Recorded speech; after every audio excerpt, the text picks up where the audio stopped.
آگے فرماتے ہیں حضرت سیدنا پیر مہر علی شاہ رحمۃ اللہ علیہ، آپ لکھتے ہیں کتاب اللہ اور احادیث نبوی اور تاریخ شاہد ہیں۔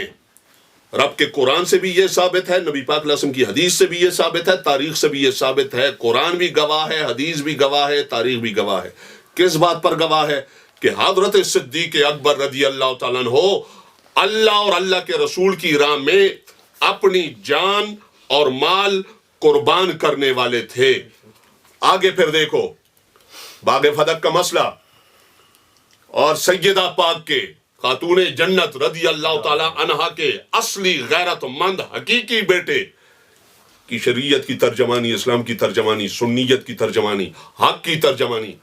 آپ فرماتے ہیں جنہوں نے ابو بکر کی بات کرتے ہوئے، جنہوں نے کبھی کسی غیر مسلم یہودی اور عیسائی کی بھی حق تلفی نہیں کی تھی، پھر یہ کیوں کر متصور ہو سکتا ہے کہ وہ جگر پارہ رسول کی حق تلفی کرے گا؟ میں ابو بکر وہ ہے کہ جس کی زندگی کھلی کتاب ہے، جس نے کبھی کسی یہودی کا حق نہیں مارا، ابو بکر اس کو کہتے ہیں۔ جس نے اپنی زندگی میں کسی عیسائی کا حق نہیں مارا، ابو بکر اس کو کہتے ہیں۔ تو جس نے یہودی عیسائی کا حق نہیں مارا، وہ رسول اللہ کی بیٹی کا حق کیسے مار سکتے ہیں؟ تو آپ فرماتے ہیں وہ ابو بکر جس نے ساری زندگی کبھی کسی یہودی کا حق نہیں مارا، عیسائی کا حق نہیں مارا، وہ اپنے محبوب نبی پاک علیہ الصلوۃ والسلام کی صاحبزادی کا حق مارے گا؟ مطلب ہے کہ یہ نہیں ہو سکتا، کبھی بھی نہیں ہو سکتا۔ آگے فرماتے ہیں رہا یہ امر کہ حضرت ابو بکر صدیق رضی اللہ تعالیٰ عنہ نے سیدۃ النساء یعنی خاتون جنت یعنی دختر رسول یعنی سیدہ بی بی فاطمہ الزہرا طیبہ طاہرہ رضی اللہ تعالیٰ عنہا کے مطالبہ کرنے پر کیوں یہ حق انہیں نہیں دیا؟ جب وہ انہوں نے مطالبہ کیا تو دے دینا چاہیے تھا نا۔ انہوں نے مطالبہ کیا تو آپ کو چاہیے تھا کہ چلو جی میرے نبی کی صاحبزادی ہے تو قربان باغ دے دیتے، کیوں نہیں دیا؟ یہ بھی سوال اٹھایا جاتا ہے۔ تاجدار گولڈا شریف نے اس سوال کو بھی لیا اور یہ لکھ کر اس کا بھی جواب دیا۔ اور میں یہ کہنا کہ حضرت ابو بکر نے بی بی کو جب مطالبہ بی بی نے مانگ ہی لیا تھا تو چاہیے تھا دے دیتے نا، دے دیتے، کیوں نہیں دیا؟ فرماتے ہیں سو اس میں غور کرنے سے معلوم ہو جاتا ہے کہ اگر کے ساتھ ہے جملہ، یہاں پہ اگر کے ساتھ بیان کر رہے ہیں کہ اگر حضرت صدیق اکبر رضی اللہ تعالیٰ کے لیے یہ باغ بی بی کو دے دینا جائز بھی ہوتا، اس کے باوجود تو بھی اس کے نہ دینے پر جائز شکایت نہ تھی۔ کیا مطلب؟ اس کے باوجود حضرت صدیق اکبر رضی اللہ تعالیٰ انکار کر دیتے، نہ دیتے، فرمایا حضرت صدیق اکبر رضی اللہ تعالیٰ عنہ پر پھر بھی جناب لعنت ملامت نہیں کی جا سکتی تھی،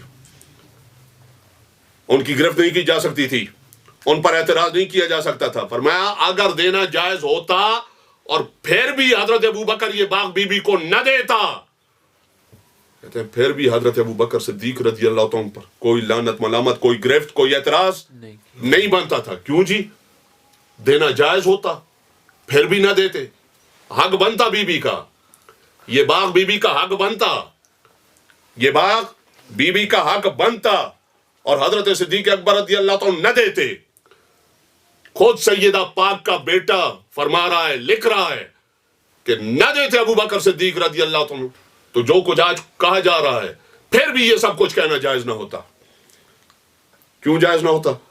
آپ فرماتے ہیں کیونکہ، دلیل لکھتے ہیں، کیونکہ سیدۃ النساء رضی اللہ تعالیٰ عنہ نے نبی پاک علیہ السلام سے ایک دفعہ ایک خادمہ کی درخواست کی، مگر نبی پاک علیہ السلام نے وہ درخواست منظور نہ فرمائی، اور بجائے اس کے کہ خادمہ عطا فرمائیں، نبی پاک علیہ السلام نے آپ کو تسبیحات تعلیم فرمائی ہیں۔ سیدہ پاک کے بیٹے تاجدار گولڈا شریف کیا لکھتے ہیں؟ فرماتے ہیں ایسا ہی جیسے نبی پاک علیہ السلام نے مطالبہ سن کر پورا نہیں کیا، ایسا ہی اگر نبی پاک علیہ السلام کا خلیفہ بھی تعمیل درخواست نہ کرے تو محل شکایت نہیں بنتا۔ مطالبہ بی بی نے کیا تھا اپنے بابا سے، نبی پاک علیہ السلام نے مطالبہ پورا کیا؟ نہیں کیا۔ فرمایا اگر صدیق اکبر رضی اللہ تعالیٰ عنہ بی بی کا حق بنتا اس کے باوجود نہ دیتے، فرمایا بالکل جناب روک سکتے تھے. کیوں کہ مطالبہ نبی پاک علیہ السلام سے بھی ہوا تھا، آپ نے بھی جناب پورا نہیں کیا تھا. مطالبہ حضرت صدیق اکبر رضی اللہ تعالیٰ سے ہوا. اگر باغ دینا جائز ہوتا پھر بھی روک دیتے، فرمایا کوئی اعتراض نہیں بنتا تھا کس پر؟ حضرت ابو بکر صدیق رضی اللہ تعالیٰ عنہ پر. آگے لکھتے ہیں سیدنا پیر مہر علی شاہ رحمۃ اللہ علیہ، آپ فرماتے ہیں اب یہ سنو، پہلے اگر کے ساتھ بیان کیا، اب صاف صاف کھلے لفظوں میں بیان کر رہے ہیں. سیدہ پاک کا بیٹا بیان کر رہا ہے، تاجدار گولڈا شریف بیان کرتے ہیں. کیا فرمایا؟ چج جائے کہ جب اس مال کا دے دینا شرعاً ناجائز ہو. دینا جائز ہوتا، صدیق اکبر رضی اللہ عنہ نہ دیتا پھر بھی اعتراض نہ ہوتا. چجائے کہ یہ باغ دینا ہی ناجائز ہو، اب مطالبے کے بعد نہیں دیا، فرمایا کوئی جرم نہیں کیا، جائز ہی نہیں تھا دینا. نیچے پھر اسی بات کو لکھتے ہیں، آپ فرماتے ہیں بلکہ مؤخر صورت میں، یہ دوسری صورت کہ جب بی بی کا حق ہی نہیں بنتا، کہتے ہیں بلکہ مؤخر صورت میں، یہ دوسری صورت کہ باغ پر بی بی کا حق نہیں بنتا تھا. فرمایا اس صورت میں جب حضرت ابوبکر صدیق رضی اللہ تعالیٰ نے نہیں دیا، فرمایا یہ تو محل شکایت ہے ہی نہیں، بجائے محل شکایت ہونے کے یہ تو قابل ستائش ہے، قابل تعریف ہے. فرمایا ایک طرف مطلب کیا؟ تاجدار گولڈا شریف یہ بتا رہے ہیں کہ کتنا بڑا امتحان آیا حضرت ابوبکر صدیق رضی اللہ تعالیٰ پر. ایک طرف نبی زادی ہے، اس پاک محبوب علیہ السلام کی صاحبزادی اور بیٹی ہے جس پاک محبوب علیہ السلام کے لیے ابوبکر صدیق رضی اللہ تعالیٰ نے اس چہرے پر جناب جوتے برداشت کیے ہیں. آپ فرماتے ہیں کیونکہ کہتا ہے یہ جملہ نہیں ہضم ہوگا، رافضی تو رافضیوں کے سہولت کار، رافضیوں کے جوتے چاٹنے والے، برتن چاٹنے والے، ان کے کتے نہلانے والے جو ہمارے اندر موجود ہیں. سیدنا پیر مہر علی شاہ رحمۃ اللہ علیہ کا یہ اگلا جملہ ان سے بھی ہضم نہیں ہوگا. اب کہتے کیوں ابو بکر قابل تعریف ہے اس مسئلے میں، باغ فدق کے مسئلے میں ابو بکر صدیق کو سلام بنتا ہے، قابل تعریف ہے. کیوں قابل تعریف ہے؟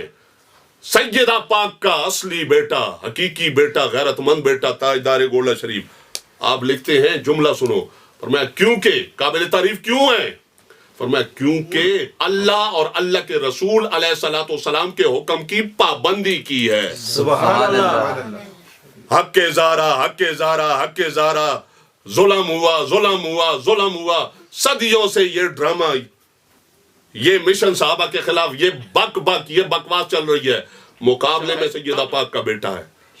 آپ نے کیا کمال کیا؟ فرمایا آفرین اس لیے بنتی ہے، شاباش اس لیے بنتی ہے. قابل تعریف ابو بکر کا باغ فدق میں جو فیصلہ تھا وہ قابل تعریف ہے. اس لیے قابل تعریف ہے کیونکہ حضرت صدیق اکبر رضی اللہ تعالیٰ نے اللہ اور اللہ کے رسول کے حکم کی پابندی کی ہے. سبحان اللہ. کیا کیا ہے؟ اللہ اور اللہ کے رسول کے حکم کی، اللہ اور اللہ کے رسول کے حکم کی، اللہ اور اللہ کے رسول کے حکم کی. ظلم کیا ہے، غصب کیا ہے، حق مارا ہے. کیا لکھا میرے علی شاہ بادشاہ نے؟ باغ فدق کے مسئلے میں ابو بکر نے جو کیا، کیا کیا؟ فرمایا اللہ اور اللہ کے رسول کے حکم کی پابندی کی، حکم کی پابندی کی، حکم کی پابندی کی، حکم کی پابندی کی.